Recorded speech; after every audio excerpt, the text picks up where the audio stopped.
29واں پارہ ہے سورۃ المزمل، آیت نمبر 10۔ اعوذ باللہ من الشیطان الرجیم، بسم اللہ الرحمن الرحیم۔ واصبر على ما يقولون واهجرهم هجرا جمیلا۔ صدق اللہ العظیم۔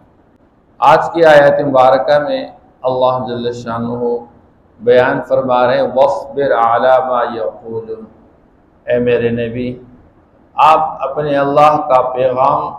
ان لوگوں تک پہنچا دیجیے، کیونکہ پیغمبر کا کام اور پیغمبر کی ذمہ داری یہ ہے۔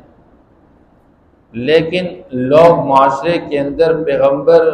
کی قدردانی نہیں کرتے۔ چاہیے تو یہ تھا کہ پیغمبر بغیر کسی معاوضہ اور اجرت کے لوگوں کو اللہ کی بات سمجھا رہا ہے، لوگ اس کی بات پہ تصدیق کرتے ہوئے اس کو ماننے والے بن جائیں، لیکن لوگ بجائے ماننے کے آپ صلی اللہ تعالیٰ علیہ وسلم کو کبھی مجنون کہنے لگے کہ یہ دیوانہ ہے، کبھی مسحور کہنے لگے کہ اس پر سحر کیا گیا ہے، کبھی کہہ رہے ما لہذا رسول یاکل الطعام ویمشی فی الاسواق، یہ کیسا رسول ہے ہمارے جیسا، یہ کھانا کھا رہا ہے، یہ بازاروں میں پھر رہا ہے، اس کے پاس کوئی مال و دولت کے خزانے نہیں ہے، اس کے پاس افراد نہیں ہے۔ یہ مختلف وہ باتیں تھیں کہ لوگ رسالت کے بارے میں شکوک و شبہات پیدا کرتے تھے۔ اس سے پیغمبر صلی اللہ تعالیٰ علیہ وسلم کو تکلیف ہوتی تھی۔ اس لیے اللہ جل شان فرماتے اے میرے نبی آپ کو تکلیف ضرور ہوتی ہے، لیکن آپ اس پر صبر کا مظاہرہ کیجیے۔ اس لیے امام غزالی رحمہ اللہ فرماتے ہیں کہ دنیا میں انسان کے جینا چاہنے والی چیزیں جس پر انسان اپنے آپ کو کنٹرول کر کے صبر کا مظاہرہ کرتا ہے وہ 3 طرح کے ہیں۔ ایک تو بندہ بعض اوقات ایک نیک عمل کو کرنا چاہتا ہے لیکن دل اس میں رغبت نہیں رکھتا ہے، جیسے بندہ صبح سویرے اٹھنے کو جی نہیں چاہ رہا، لیکن اللہ کی طرف سے ایک بلاوا آیا ہوا ہے حی علی الصلاۃ حی علی الفلاح الصلاۃ خیر من النوم، آؤ بھائی نماز کی طرف، آؤ بھائی کامیابی کی طرف، نیند سے یہ تمہاری جو نماز ہے یہ بہت زیادہ بہتر ہے، اب تک سوئے رہے اب اٹھ جاگ جاؤ، اب جی نہیں چاہ رہا لیکن بندہ پھر بھی اٹھ جاتا ہے۔ اس کو کہتے ہیں صبر علی الطاعات۔ سخت گرمی کا موسم ہے اور دن کے جو مقدار ہے وہ بڑھ گئے، اور پھر بندہ لمبے ایام کے اندر رمضان کے روزے رکھتا ہے، جی نہیں چاہتا کہ پورا دن بھوکا پیاسا رہے، لیکن اللہ کی رضا کے لیے کرتا ہے، اس لیے یہ صبر علی الطاعات ہے۔ دوسری چیز ہے کہ صبر عن المعاصی۔ بعض اوقات بندہ چاہتا ہے کہ میری نظر فلاں چیز کی طرف دیکھ لے، اب آنکھیں اٹھ کے دیکھنا بھی چاہتی ہیں لیکن یہ کہتا ہے میرا اللہ اس کو دیکھنے سے ناراض ہوتا ہے، اس لیے یہ اپنے آنکھوں کو جھکا لیتا ہے۔ بعض اوقات معاشرے کے اندر لوگوں کو دیکھ رہا ہوتا ہے کہ لوگوں نے بڑی بڑی کوٹریاں بنا دی، لوگوں نے زیادہ پیسہ کما لیا، لیکن جب دیکھ رہا ہوتا ہے کہ وہ تو سود کے مال پہ کاروبار کر رہے ہیں، یا سودی کاروبار کے پیچھے پڑے ہوئے ہیں، وہ رشوت کے پیچھے پڑے ہوئے ہیں، وہ چوری کے پیچھے پڑے ہوئے ہیں، وہ دھوکے اور خیانت کے پیچھے پڑے ہوئے ہیں۔ اب جی تو بہت چاہ رہا ہے کہ اچھی کوٹری کے اندر زندگی گزاروں اور اچھی گاڑی میرے پاس ہو، لیکن میری جو استعداد ہے وہ بس اتنی نہیں ہے، اور آگے اگر ان کی طرح کرنا چاہوں تو دو گناہ میں مبتلا ہو جائے، پھر اللہ ناراض ہو جائے، اس سے یہ اپنے دل کو صبر دے دیتا ہے اور یہ صبر کا مظاہرہ کرتے، تو گناہوں سے اپنے آپ کو بچا کے صبر کا مظاہرہ کرتے۔ تیسری چیز ہے صبر علی المصائب۔ انسان پر اللہ کی طرف سے آزمائشیں آ جاتی ہیں، آزمائش میں صبر کا مظاہرہ کریں، تکالیف مبتلا ہو گئے، کبھی بدن کے اعتبار سے بیماری میں مبتلا ہو گیا، یہ بیماری میں صبر کا مظاہرہ کرتا، جزا فضا نہیں کرتا، بے صبری کا مظاہرہ نہیں کرتا، صبر کر لیتا ہے۔ ابھی تک اللہ نے صحت سے نوازا تھا، اللہ کا دیا ہوا بدن ہے، اب اللہ نے چاہا مجھے بیماری میں مبتلا کر دیا، ٹھیک ہے میں اس پر اللہ سے راضی ہوں، یہ نہیں کہ دیکھتا ہے لوگوں کی طرح، او جی فلاں کو دیکھو وہ اس طرح نعمتوں میں اور اس طرح بھاگ رہا ہے، دوڑ رہا ہے، محنت کر رہا ہے، اور میں تو پتہ نہیں کب سے بیمار پڑا ہوا ہوں۔ کبھی اللہ جل شانہ کی طرف سے مال میں آزمائش آ جاتی ہے، کبھی خوب فراوانی ہوتی ہے، اللہ پاک کھلا رہے ہیں پلا رہے، اچانک بعض اوقات کوئی معاملہ ایسا ہو جاتا ہے کہ انسان کے رزق میں تنگی آ جاتی ہے۔ اب تنگی کے حالات میں بے صبری کا مظاہرہ کر لیں نہ، ہم صبر کا مظاہرہ کریں۔ اللہ نے کھلایا پلایا جب تک چاہا، اس لیے انسان کے مزاج کو اللہ بیان فرماتے فَأَمَّا الْإِنسَانُ إِذَا مَا ابْتَلَاهُ رَبُّهُ فَأَكْرَمَهُ وَنَعَّمَهُ فَيَقُولُ رَبِّي أَكْرَمَنِ۔ انسان کو جب اللہ آزماتے اور اس کو خوب نوازتا رہتا ہے اور عطا کرتا رہتا ہے تو کہتے ہیں میرے رب نے مجھے بڑی عزت دی ہے۔ وَأَمَّا إِذَا مَا ابْتَلَاهُ فَقَدَرَ عَلَيْهِ رِزْقَهُ فَيَقُولُ رَبِّي أَهَانِ۔ کہتا ہے میرے رب نے مجھے بڑا ذلیل کر دیا جب اللہ اس کے رزق کو اندازے پہ کر لیتا ہے۔ تو رزق بڑھانے گھٹانے والے اللہ ہیں، اس لیے ہم تو خود کسی چیز کے مالک نہیں، انسان اپنی محنت۔ اس لیے ایک عربی شاعر کہتا ہے بہت سارے پڑھے لکھے لوگ ہوا کرتے ہیں بیچارے رزق کے پیچھے مارے مارے پھرتے ہیں، اور بہت سارے لوگ ان پڑھ ہوا کرتے ہیں، یہاں تک کہ اپنا دستخط بھی نہیں کر سکتے، انگوٹھا لگاتے ہیں،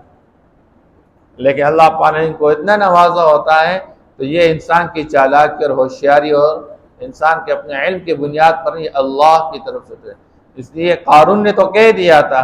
کہ میرے پاس میرا مال یہ میری ہنر انما اوتیت علی علم عندی، یہ تو میری ہوشیاری میری عقل مندی اور میرے علم کی وجہ سے مجھے سب کچھ دیا گیا ہے۔ تو اللہ پاک نے زمین کی طرف جنسا دیا۔ ایوب علیہ السلام جیسی شخصیت پیغمبر ہے اللہ کا، اور بیماری اللہ نے ایسی دی کہ وہ بیماری پورے بدن کی نہ سرایت کر چکی، کوئی حصہ بیماری سے فارغ نہیں رہا، اور 18 سال تک بیمار رہے۔ اور صرف بیماری کی آزمائش نہیں تھی، اللہ پاک نے اولاد عطا فرمائی تھی۔ تو وہ اولاد گھر کے اندر چھت کے نیچے بیٹھی ہے اور چھت نیچے گھیر کے سب مر گئے۔ اللہ نے زمینیں عطا کی تھی اور اس میں کھیتی باڑی اور اس میں فصل، 500 بیل رکھے ہوئے تھے اس زمین میں کھیتی باڑی کے لیے،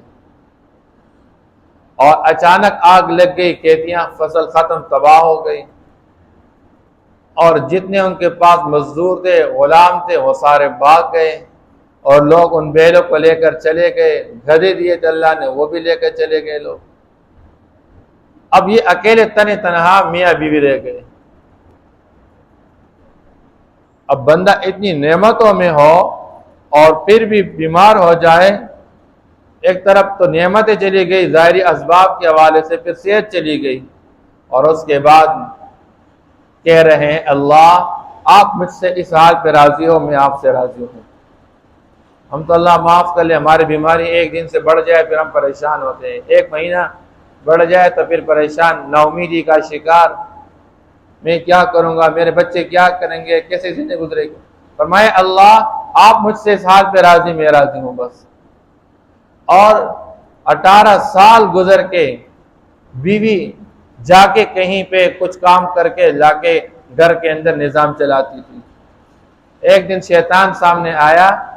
اور کہنے لگا مجھے پتا ہے کہ آپ کا میاں بیمار ہے اور آپ اس کے لیے پریشان ہیں، میرے پاس اس کا علاج ہے، لیکن میری ایک شرط ہے، وہ یہ آپ نے اتنا کہنا ہے کہ آپ نے اس کو صحت دی ہے، بس اس کو جو صحت مل گئی وہ آپ نے دی ہے۔ جب وہ گھر والی گھر چلی گئی اور اس نے حضرت ایوب علیہ السلام سے کہا کہ آج مجھے بندہ ملا ہے، اس نے کہہ دیا میرے پاس آپ کی میاں کی صحت کا علاج موجود ہے، اب میں جو ہے وہ علاج کر لوں گا، لیکن ایک بات اس نے رکھ دی سامنے کہ آپ نے یہ کہنا ہے کہ صحت میں نے دی ہے۔ ایوب علیہ السلام بڑے پریشان ہو گئے۔ اللہ اس ظالم نے پہلے بھی شکایت کی، اللہ کے سامنے شیطان نے کہا تھا یہ ایوب آپ کی عبادت اس لیے کر رہا ہے کہ آپ نے اس کو خوب نوازا ہوا ہے، اس کے بچے ہیں، اس کا پاس مال دولت سب کچھ ہے، اس کو کوئی ٹینشن نہیں ہے۔ عام طور بھی دنیا کے اندر لوگ یوں کہتے ہیں یہ اس کی عبادت میں لگا ہے کہ اس کے پاس خوب فراوانی، اس کو کیا ضرورت دنیا کی چیز ہوتی ہے، یہ تو ہم ٹینشن میں مبتلا ہے، ہمارے پاس ٹائم نہیں ہوتا۔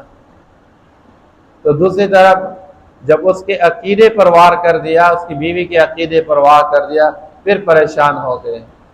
انی مسنی الضر، اے میرے رب مجھے بڑی تکلیف پہنچی ہوئی ہے، پہلے بھی اس نے مجھے تکلیف پہنچائی، اب پھر اور تکلیف پہنچائی، برداشت نہیں کر سکا۔ اللہ نے ایوب علیہ السلام کے 18 سال صبر کرنے کے بعد اللہ کی طرف رجوع کرتے ہوئے اللہ نے اس کی صحت کا بھی انتظام کر دیا۔ اللہ نے فرمایا کہ آپ اپنے اس پاؤں کو رگڑ دیجئے زمین پہ، اس سے اللہ پاک آپ کے لیے پانی نکال دیں گے، یہ ایک طرف آپ کے لیے غسل کا پانی بھی ہو جائے گا اور پینے کا پانی بھی ہو جائے گا، آپ اس کو پیئے بھی، آپ اس سے غسل بھی کر لیں، آپ کی ساری بیماری ختم ہو جائے گی۔ اب قرآن نے اس کو ذکر کیا ہوا ہے، اور دوسری طرف اللہ فرما رہے ہیں ہم نے اس کی صبر کی بنیاد پر اس کو جتنا پہلے عطا کیا تھا تو بعد میں اتنا بھی عطا کیا اور اتنا اور بھی عطا کر دیا۔ وَمِثْلَهُ مَعَهُ، اب اللہ جل شانہ نے حضرت ایوب علیہ السلام کا، تو اللہ پیغمبر کو، یہ ہمارے نبی پاک صلی اللہ علیہ وسلم کو اللہ سمجھا رہے ہیں جیسے ایوب علیہ السلام نے صبر کا مظاہرہ کیا حالات اور آزمائش امتحانات پر، آپ بھی صبر کا مظاہرہ کیجئے۔ اس لیے امام غزالی رحمہ اللہ فرماتے ہیں ایک صبر علی الطاعات، نیکیوں کو پورا کرنے میں صبر کا مظاہرہ کرنا، صبر عن المعاصی، گناہوں سے بچتے ہوئے اپنے آپ کو روک لینا، صبر کا مظاہرہ کر لینا، اور تیسری چیز ہے اللہ کی طرف سے بیماریاں آ گئی، اللہ کی طرف سے کاروبار میں نقصان آ گیا، مال کے اعتبار سے، اولاد کے اعتبار سے بندہ آزمائش میں مبتلا ہو گیا، اس آزمائش کے اندر صبر کا مظاہرہ کر لینا۔ اسے اللہ فرما رہے ہیں میرے نبی یہ آپ کو دیوانہ کہہ رہے ہیں، یہ آپ کو مسحور کہہ کہ آپ کو سحر کیا گیا ہے، آپ ان ساری باتوں پہ صبر کا مظاہرہ کیجئے، آپ تنگ دل نہ ہو جائیے، آپ فوری طور پر اللہ سے عذاب کا مطالبہ نہ کیجئے، آپ صبر کا مظاہرہ کرتے رہیے۔ وَاهْجُرْهُمْ هَجْرًا جَمِيلًا، اور آپ ان کو چھوڑ دیجئے کچھ وقت کے لیے اچھے طریقے کے چھوڑنے کے ساتھ، جس طرح کہ سورہ کافرون میں اللہ نے فرمایا اے میرے نبی آپ ان کو دعوت دے رہے ہیں، سمجھا رہے ہیں، یہ بات مان نہیں رہے، سمجھ نہیں رہے، باز نہیں آ رہے اپنے کفر اور شرک سے، آپ کہہ دیجئے قُلْ يَا أَيُّهَا الْكَافِرُونَ لَا أَعْبُدُ مَا تَعْبُدُونَ، اے کافرو تم جن چیزوں کی عبادت کر رہے ہو میں تو اس کی عبادت نہیں کر رہا، وَلَا أَنْتُمْ عَابِدُونَ مَا أَعْبُدُ، اور تم عبادت نہیں کرتے ہو اس کی جس کی میں عبادت کر رہا ہوں، وَلَا أَنَا عَابِدٌ مَا عَبَدتُّمْ، اور میں ہرگز عبادت کرنے والا نہیں ہوں ان چیزوں کی جن کی تم عبادت کرنے والے ہو، وَلَا أَنْتُمْ عَابِدُونَ مَا أَعْبُدُ لَكُمْ دِينُكُمْ وَلِيَ دِينِ، تمہارے لیے اپنا دین میرے لیے اپنا دین۔ یہ تب کی بات ہے جب تک جہاد کا حکم آیا نہیں تھا، فرمایا کوئی مسئلہ نہیں، آپ کہہ دیجئے تم اپنے بتوں کی عبادت میں لگے رہو میں اپنے اللہ کی عبادت میں لگا رہوں گا، آپ کچھ وقت کے لیے ان سے الگ ہو جائیے اچھے طریقے سے۔ اس لیے بعض اوقات بندہ بار بار سمجھاتا رہتا ہے، جب بات سمجھ میں نہیں آ رہی ہوتی ہے تو تھوڑی دیر کے لیے کچھ وقت کے لیے بندہ تھوڑے سے ایک طرف ہو جائیں اور اس کو مہلت دے سوچ کا، فکر کا۔ وَذَرْنِي وَالْمُكَذِّبِينَ، اللہ فرماتے چھوڑ دیجئے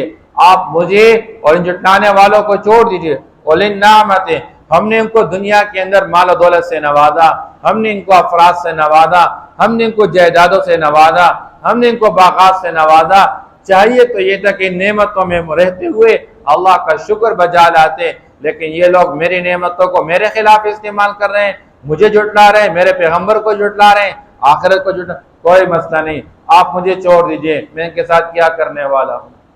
عام طور پر دنیا کے اندر پیغمبر کے ساتھ چلنے والے لوگ وہ معاشرے کا غریب طبقہ ہوا کرتا تھا، یہاں تک کہ یہ مالدار لوگ کہتے تھے اور جی آپ کے ساتھ چلنے والے یہ تو گھٹیا قسم کے لوگ ہیں، یہ تو معمولی رائے کے لوگ، ان کی تو رائے کا بھی اعتبار نہیں کیا جاتا، ہم ان کے ہوتے ہوئے آپ کے پاس بیٹھنے کے تیار نہیں، آپ پہلے ان کو ہٹا دیجئے پھر ہم آپ کے پاس آئیں گے۔ اللہ نے فرمایا کبھی ایسا نہ کیجیے، کبھی ایسا نہ کیجیے۔ تو عام طور پر دنیا کے اندر ناز و نعمت میں پڑے ہوئے انسان وہ اللہ سے غفلت کا شکار ہو جاتے ہیں۔